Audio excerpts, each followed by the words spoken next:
Tonight on CTV News at 11:30. Paul of 5 is throwing his hat in the ring for a second term as Sudbury's mayor. It's going to be a thriving place, right? We're seeing the event center, the cultural hub, and a lot of private investments. The 5 says he wants to continue building on the city's momentum. Plus, provincial help is coming for the upgrades to the mill in Englehart. We will help the sector adapt to changing global conditions. We'll have more on the $10 million in support.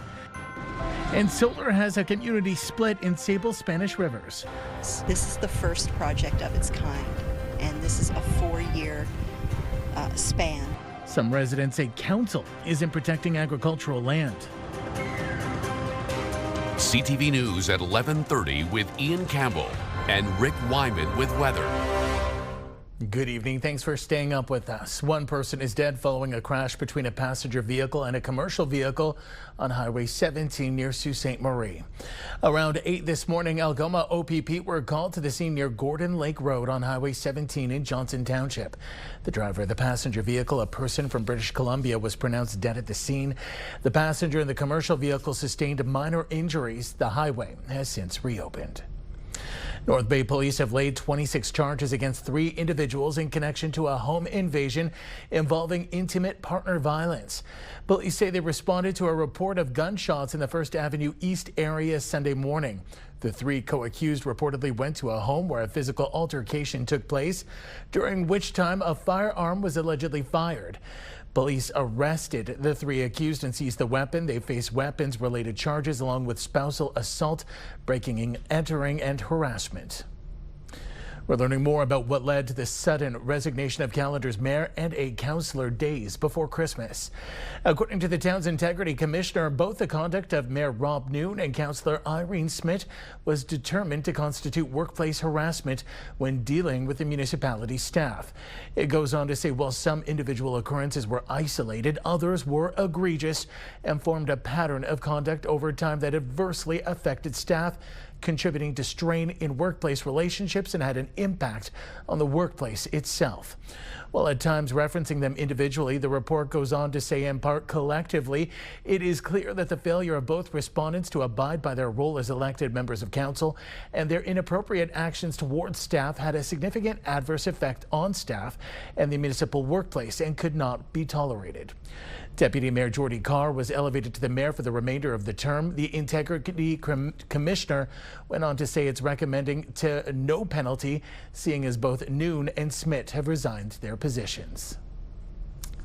Greater Sudbury Mayor Paul of 5 is throwing his hat into the ring for another term.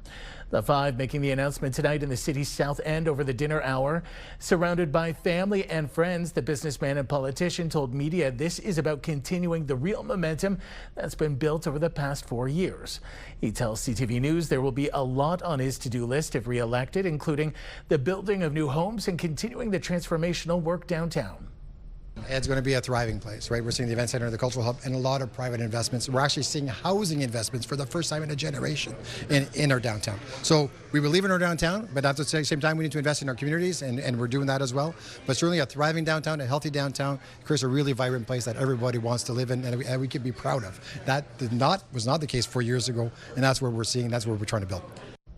2 other candidates have declared their intention to run for the mayor seat in Sudbury. Poverty activist Bob Johnston has registered to run for the top job.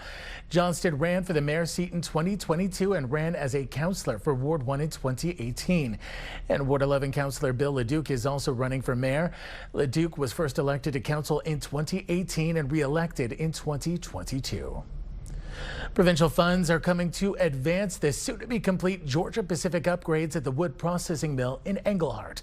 CTV's Eric Taster has the latest update on its upgrade and expansion.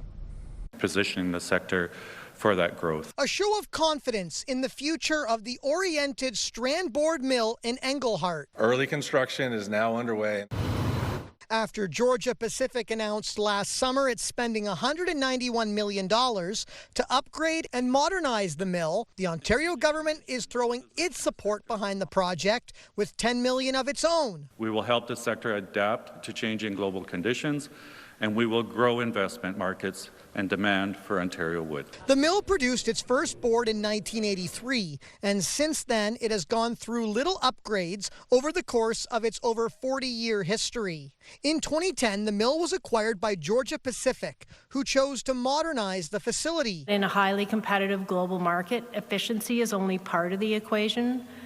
Productivity is what keeps our doors open and our people working. Estimated to increase production by 14%, the ongoing upgrades surround what's called the Green End, a new 70,000 square foot facility.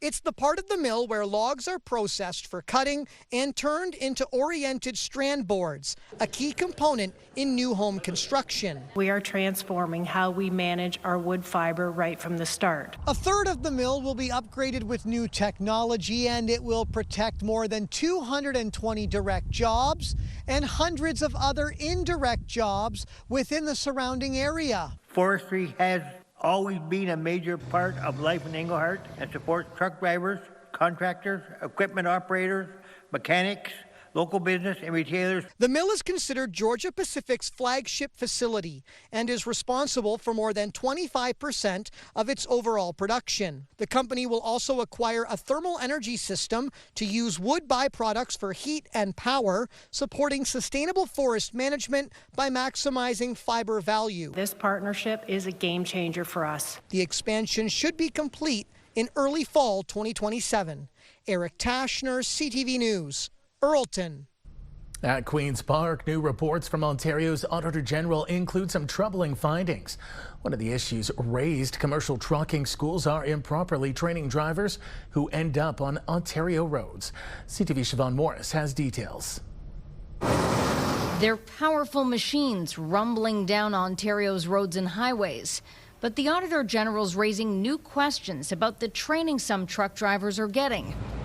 Her office hired undercover students to sign up, mostly at career colleges. In 2 cases, students were not taught key elements such as left turns at major intersections, reverse parking, and emergency stopping. Students were told to sign off on training they'd never done. The Premier expects training schools to maintain standards. And if that's not happening, we get wind of it, we will shut them down. But the auditor found a quarter of schools hosting basic training programs had never been inspected at all. Others were still handing out certificates even after being barred from doing so. We have been overhauling this over the past 2 years and continue to do whatever we can and to ensure that we have the highest standards. Fraud in trucker licensing and testing have been well documented for years. The government's not doing what they need to do to protect you, then you should be mad. The auditor spotlighting a gap in the money going to special education. Yes, it's gone up with inflation, but she notes schools are also seeing more children with more complex needs. The funding is not keeping up with the growth, and that the school boards themselves are spending upwards of $200 million more on special ed than what they're receiving. The Minister of Education feels the focus shouldn't be on a dollar figure, but outcome.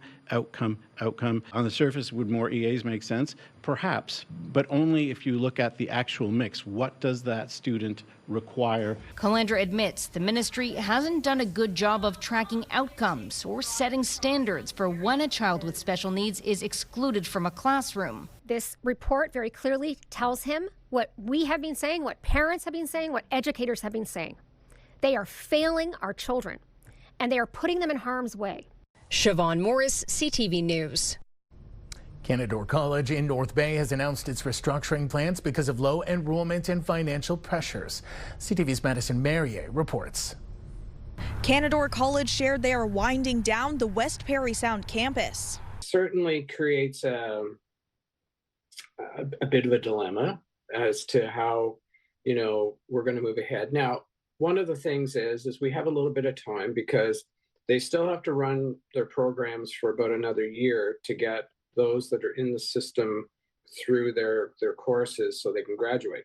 In a release, the college says staff have been offered a voluntary departure incentive program. It was offered in what we thought was good faith to all faculty. And the incentive itself was prorated based on the number of years of service. And a number of faculty did apply and to our knowledge, none were accepted.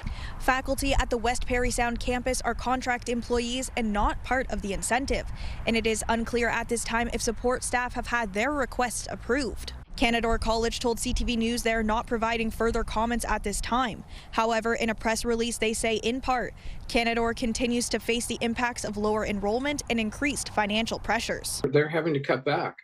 So, and I can certainly see, from what the president told me this morning, that they're facing a financial challenge. In a statement to CTV News, MPP Graydon Smith says repeated changes by the federal government to the international student permit system have created significant instability and uncertainty across Canada's post-secondary sector. Just over a week ago, the provincial government invested $44.4 million into Canadore College over the next 4 years, part of a $6.4 billion investment into the province's post-secondary institutions.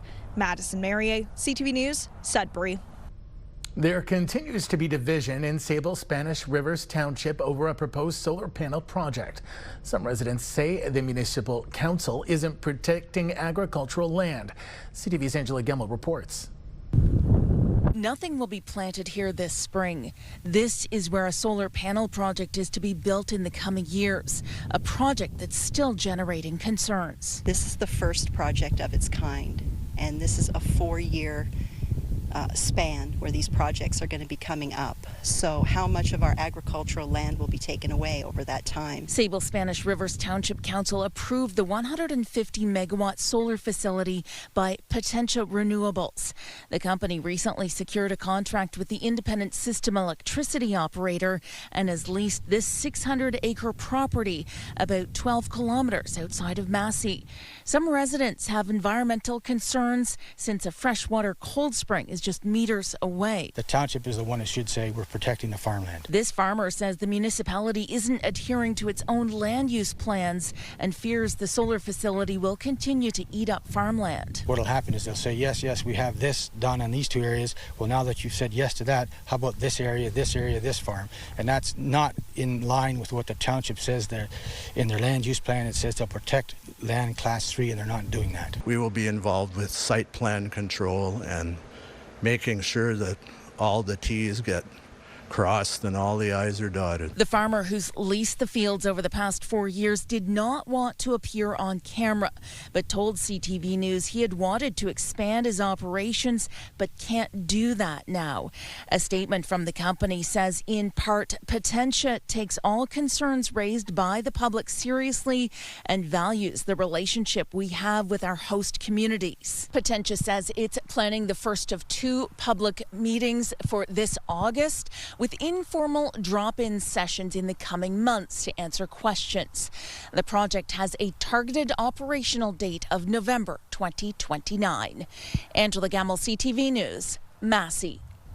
Time now for a short break here on CTV News. Coming up, Rick, we'll have our full weather forecast. For now, look at the current conditions, and we have a little bit of everything. 7 in Kapuskasing, 7 in Parry Sound, lower just about everywhere in between. We're seeing some storms move in off the Georgian Bay there. We're seeing the airport is actually seeing in Sudbury light snow. We're not seeing it here in Sudbury, but we'll have more details after the break. When you see it happen, send it to CTV News. Text 10400 from your screen to ours. Text 10400. Rain in the forecast by the time you see this evening and overnight. Lots of it. We'll get to those numbers momentarily. But again, after a couple of nice days, we had the onslaught of precipitation earlier this evening, and it continues overnight into the day tomorrow. So again, we'll keep you apprised of some of those numbers. Let's begin in Greater Sudbury. 10 to 15 millimeters of rain overnight. Periods of rain tomorrow at 7. 16 Thursday, some sun and cloud. Friday, sun and cloud. 17. 19 chance of showers. For Saturday, Sunday, 19 sun and cloud. So again, you're just slightly above normal at 17 degrees. You're normal for this time of the year. Meanwhile, Sault Ste. Marie, pretty well the same story. 10 to 15 millimeters of precipitation overnight. 60% chance of showers tomorrow at 9, 15 sunny skies Thursday, Friday chance of showers at 15, chance of showers Saturday at 15, Sunday 16 sun and cloud and some showers to return on Monday, going all the way up to 18. It looks like Timmins is going to dodge the proverbial rain, the onslaught of rain anyways. Timmins, Concord, Kapuskasing. Just a chance of showers for tomorrow at 12, 16 Thursday, sun and cloud. Chance of showers for a couple of days, Friday, Saturday at 17. Then 16 Sunday with the sunshine. Chance of showers Monday, 17. It is starting to warm up. You'll notice a big difference between Thursday and Monday of next week. How about Temiskaming Shores? More rain there. 5 to 10 overnight, another 5 during the day tomorrow. Periods of rain at 7, 16 Thursday, sun and cloud. Friday, sun and cloud at 17. Saturday, chance of showers 19, 18 Sunday, sun and cloud, and chance of showers Monday at 19. Moving on over to North Bay, West Nipissing, 5 to 10 millimeters of rain overnight, another 5 during the day tomorrow. Periods of rain, 8 degrees your expected high. 16 Thursday, cloudy skies. Friday, sun and cloud 17, chance of showers Saturday at 19. Another 19-degree day on Sunday, sun and cloud, chance of showers on Monday. Again, 21 degrees. Parry Sound, don't forget, 10 to 15 millimeters of rain overnight, 5 to 10 during the day tomorrow. And let's not forget Gore Bay, 10 to 15 millimeters of rain. So lots of rain in the forecast overnight and continuing tomorrow. Ian, back to you. Thanks so much, Rick. Well, as the weather gets nicer, conditions have started to improve across the region. Tacoma Township announcing this week that it is dropping its state of emergency for severe flooding. A state of emergency had been in effect for weeks following a spike in rainfall combined with snowmelt across Manitoulin Island. Township officials say the road closure notice will still apply. Tourism in Sudbury and surrounding regions got a big boost today for 6 different initiatives. CTV's Alana Everson reports. The Wanapitei First Nation used the federal investment of over $200,000 to upgrade its powwow grounds. Place where we come and celebrate our culture. Our powwow every year is in the third weekend of August. So this year it'll be August 15th, 16th. So anybody who wants to come out, you're invited to come out. Sudbury MP announced the $1.6 million federal investment to strengthen and grow tourism in the region. Tourism brings a lot of money into our economy. It brings tourists. They stay in our hotels, eat in our restaurants. It creates employment for us. So it's a very important component of our economy here. 6 projects received funding, including Kiwi Park, to hire an intern to further tourism. Right now, our tourism is about 20% of our pass sales, so a lot of day pass sales, but we're growing from, I think we started out at about 6%, and now about 20% of our passes are from outside of the P postal code. Walden Cross Country received $80,000 to purchase a large trail groomer to boost opportunities to host large-scale events. Our last one was the OYC, which was held in late February 2026, and that brought 356 people from outside of Northern Ontario. The Temagami Outpost received over $50,000 to modernize and become an all-season resort. So we're an off-grid outfitter and lodge in the Chiniguchi waterways, and right now we're mainly 3-season, and we're trying to really break out those shoulder seasons and have more guests in the area. The Whitefish River First Nation received almost $280,000 for waterfront development. Killarney received over $900,000 to improve its municipal wharf, to allow for the safe docking of cruise vessels, and add more decking for a vendor's market and entertainment. Alana Everson, CTV News, Wanapitei First Nation. At the Phenom Conference in Timmins this week, municipal leaders heard Northern Ontario is short nearly 460 physicians. Some University says municipalities can play a key role in helping to attract doctors to the region. CTV's Lydia Chubak reports. The President, Vice Chancellor, Dean and CEO of the Northern Ontario School of Medicine addressed municipal officials during Day 2 of the annual Phenom Conference. In Nossum University's 20-year history, Dr. Michael Green says 1,041 students have graduated and about half have stayed to work in the North. But Green says the North is still short 459 physicians. That's about 25%, or 1 in 4 of the full-time equivalent positions that we estimate are needed in Northern Ontario to provide care. And the gap is about evenly split between family doctors and specialists in other specialties. But the family doctor shortage is not evenly distributed, so there's a bigger need for rural generalist family doctors than in the larger centres. We'll still have the same problems. One municipal councillor from Kirkland Lake, Lad Shaba, says he had hoped Nossum University would help solve the doctor shortage, but believes his town is no better off than it was 45 years ago. If they're interested in a specialty that we don't offer training in the North, then they're more likely to go away. They may just want to change. You know, they're often people still, young people just finishing their training. They may want to try something else.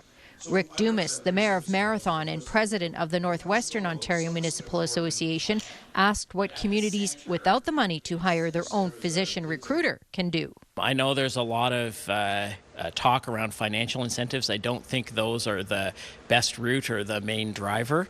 Things like helping the spouse to get employment, making sure that there's activities and things for their children to do when they're there, and for the physicians themselves to have a good work-life balance and be able to feel like they're a part of the community. So I think communities have a large role. Those are the things that make people want to stay in the long run. Ontario is also expanding the number of medical school seats. Within the next 2 years, Nossum University will nearly double its current intake, including some specialties.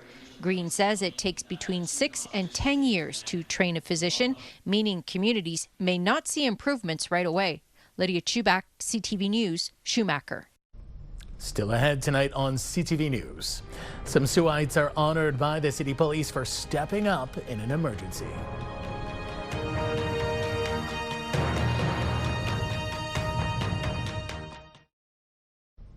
The Sudbury Cubs are officially out of Centennial Cup contention. The NOJHL champs put up a good fight this afternoon but fell to Collège Français de Langueuil 3-1. They end the tournament with a record of 1-3. The Inner City Food Bank in New Sudbury has reopened. The location was closed late last month because of flooding and has remained closed as repairs from water damage were made. The D'Angelo family, who owns the building used by Inner City, paid for the repairs to help Inner City focus on those in need. The Nipissing Region and North Bay Police have their newest officer reporting to duty, and her name is Mocha. This 18-month-old standard poodle and her calming presence will now be used to help those affected by crime and tragedy. She'll also be working closely with the North Bay Police Service Community Response Unit to help with community events and engagement initiatives. Mocha is the newest generation following the recent retirement of Chewy, who helped thousands over his tenure. She was selected, trained, and certified and donated through the Lions Foundation of Canada Dog Guides. Finally tonight, several Saultites were honored this afternoon by city police. This comes as the local chief looks to get added public feedback with the creation of a new committee. CTV's Corey Nordstrom reports. 8 individuals and groups were recognized by Sault Police at the service's annual Community Awards Luncheon for stepping up during times of emergency. We really enjoy celebrating the community members that put the extra effort in. And a lot of these individuals that are here today are just doing their job, not looking for any thanks or any recognition.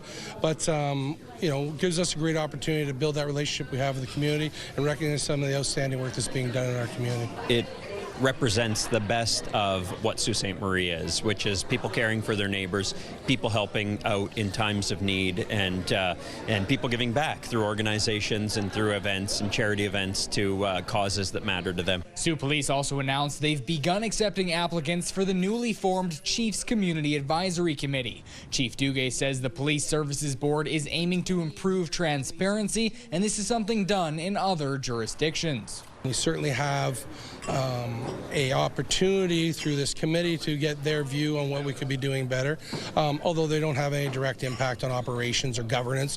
But we're looking for collaboration, certainly new ideas, and ways to improve. Duguay notes that the police are not above criticism, though this isn't intended solely for the airing of grievances. The service is looking to have the volunteer committee meet a minimum of 4 times a year and is yet to determine the number of available slots.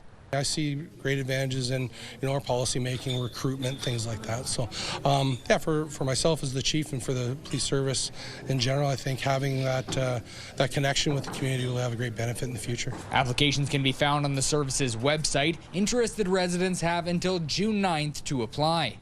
Corey Nordstrom, CTV News, Sault Ste. Marie. That takes us to the end of our newscast this Tuesday night. For the latest news anytime, remember you can head to our website, ctvnewsnorthernontario.ca. You can also download our CTV News app. Thanks for watching. Good night.